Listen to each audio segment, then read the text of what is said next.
नमस्ते आप सभी को। उम्मीद है आप सभी अच्छे होंगे। आज मैं कुछ बेसिक पॉइंट्स को डिस्कस करने वाला हूँ। क्या होता है जब हमें छत पर चढ़ना रहता है तो हम पहले एक कदम पहली सीढ़ी पर बढ़ाते हैं, फिर दूसरी सीढ़ी, फिर तीसरी सीढ़ी, तब जाकर हम चढ़ते हैं छत पर।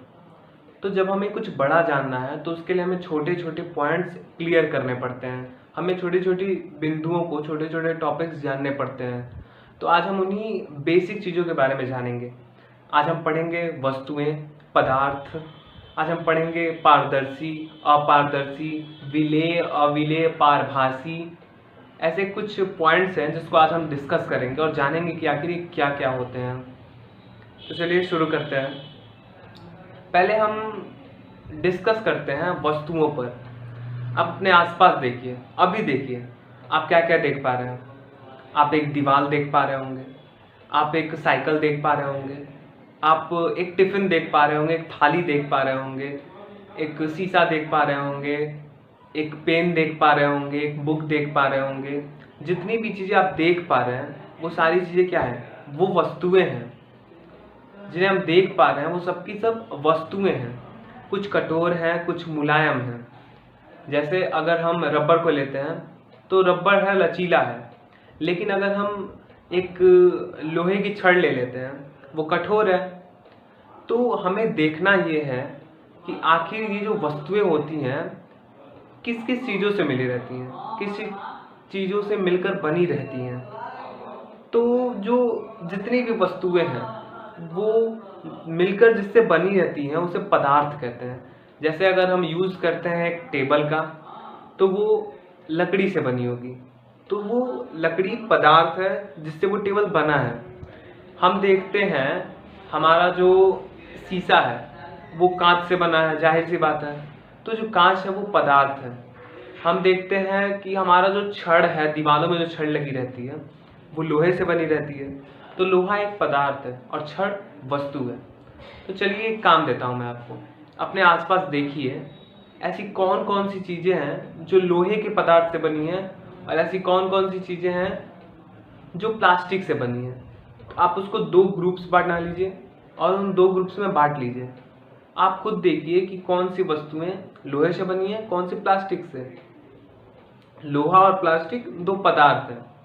पदार्थ का अपना अपना गुण होता है। भाई आप जैसे हो तो आपका अपना एक गुण होगा। आप अच्छे होगे, किसी के लिए आप बदमाश होगे, किसी के लिए आप शैतान होगे। टीचर आपको एक शैतान कहता होगा, कोई टीचर आपको बहुत अच्छा कहता होगा। तो ये आपके गुण हैं, आपकी क्वालिटीज़ हैं। तो जो पदार्थ होते हैं उनकी भी कुछ क्वालिटीज़ होती हैं। जैसे आपको पानी रखना है तो आप एक कपड़े का गिलास लीजिए, उसमें पानी रखिए। क्या उसमें पानी आएगा? नहीं आएगा। वो कपड़े से बाहर निकलकर पानी गिर जाएगा। तो आपको पानी रखना है तो आप लोहे का गिलास, स्टील का गिलास या कांच का गिलास यूज़ करेंगे। तो हर एक पदार्थ का अपना गुण होता है जो एक विशेष परिस्थिति पर निर्भर करता है। जैसे हमें पानी को रखना है तो हम स्टील के गिलास का यूज़ करेंगे। अगर कपड़े को यूज़ करना है तो हम कोई चीज़ साफ करने में कपड़ों का यूज़ कर सकते हैं, हम पहनने में कपड़ों का यूज़ कर सकते हैं। अब मान लीजिए आपको कोई धूल से सनी हुई तस्वीर साफ करनी है तो क्या आप लोहे का यूज़ करेंगे? नहीं करेंगे, आप कपड़े का यूज़ करेंगे। तो ये जो जितने भी पदार्थ होते हैं उनका अपना अपना गुण होता है और वो अपने अपने गुण के अनुसार हर जगह यूज़ होते हैं। अब इसमें क्या होता है, कुछ कोमल होते हैं, कुछ कठोर होते हैं। अब मैं आपको बताऊं, अगर मैं आपसे कहूं कि लकड़ी कैसा है, कोमल या कठोर, आपका जवाब क्या होगा? कठोर होगा। क्योंकि जो कठोर चीज़ें होती हैं वो हम जब दबाते हैं तो वो टूटती नहीं है, वो दबती नहीं है। लकड़ी को आप जब ज़मीन पर रख के दबाओ तो क्या वो दबेगी? नहीं दबेगी, टूट जाएगी। ज़्यादा जोर लगाने पे टूट जाएगी, लेकिन दबने वाली वो नहीं है, वो पीछे हटने वाली नहीं है। भाई मैं पीछे नहीं हटूंगी। अब आप लोहे को दबाओ ज़मीन पर, क्या वो टूट जाएगा? क्या वो दब जाएगा? नहीं दबेगा, क्योंकि वो कठोर है। और यही आप एक मोमबत्ती ले लीजिए, उसको आप ज़मीन पर दबाइए, क्या वो दब जाएगा? बिल्कुल दब जाएगा, क्योंकि वो मुलायम है। तो पदार्थ के अपने अपने गुण होते हैं। कुछ पदार्थ कठोर होते हैं, कुछ पदार्थ जो होते हैं वो मुलायम होते हैं जैसे मोमबत्ती, कुछ पदार्थ जो होते हैं वो तरल पदार्थ होते हैं। जैसे आप थर्मामीटर, जब आपको बुखार हो जाता है तो आप यूज़ करते हो थर्मामीटर, आपके जीभ पे रखा जाता है, तो उसमें भी लिक्विड भरा जाता है जो पारा होता है। तो कुछ वस्तुएं जो होती हैं, कुछ पदार्थ जो होती हैं वो लिक्विड फॉर्म में भी होती हैं, कुछ कठोर होती हैं, कुछ ज़्यादा मुलायम होती हैं। तो ये हो गया पदार्थ। अब आते हैं धातु। अब आप क्या करो, एक लोहे की छड़ ले लो, उसको काट दो। आपसे तो नहीं कटेगी, आप किसी लोहार के यहाँ जाओ और उससे कटवा दो, भाई से काट दो, अंकल से काट दो।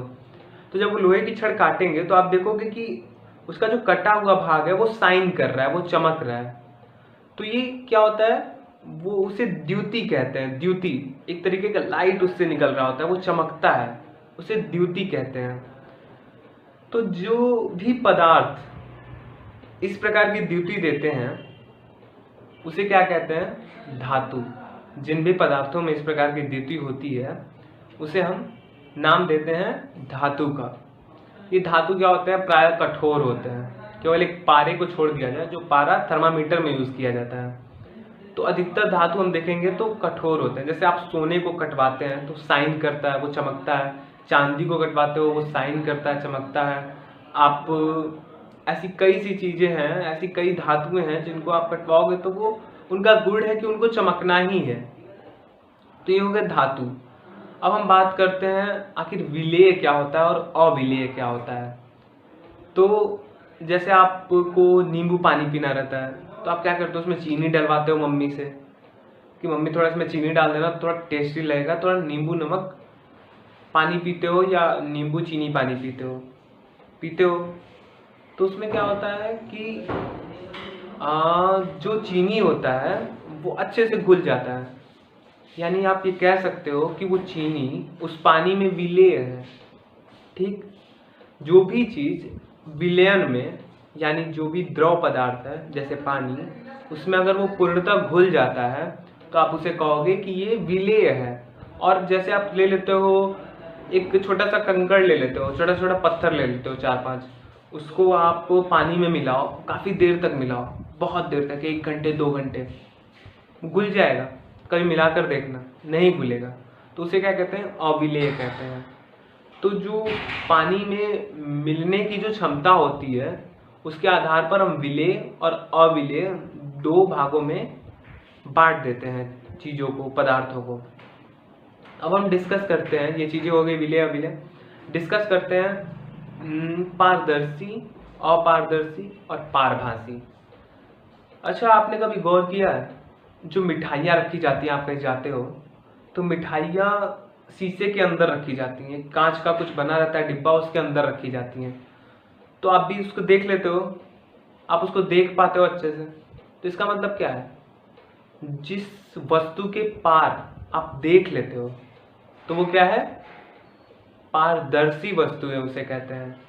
यानी वो कांच पारदर्शी है जिसके आप उसके उस पार देख ले रहे हो। कुछ प्लास्टिक्स भी ऐसी आती हैं जो पारदर्शी होती हैं।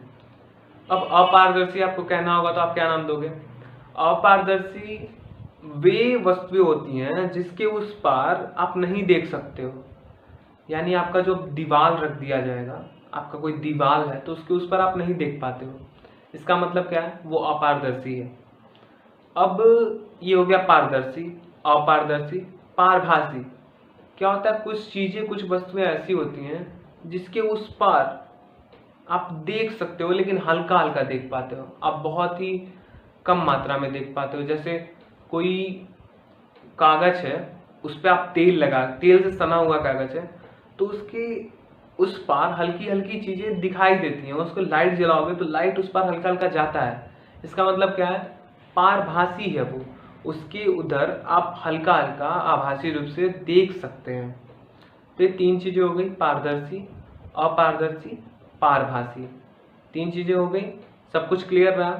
चलो अब मुझे आप ये बताओ कि आप जो पानी पीते हो वो पारदर्शी है, अपारदर्शी है या पारभासी है।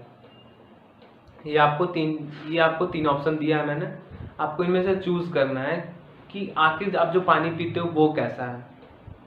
ठीक, तो ये जो बेसिक्स हैं, चीज़ों को आप अच्छे से समझ लो, अच्छे से पढ़ लो, और जब भी ज़रूरत पड़े, जब कोई पूछे, तो आप काफ़ी अच्छे से इन चीज़ों को बता सको।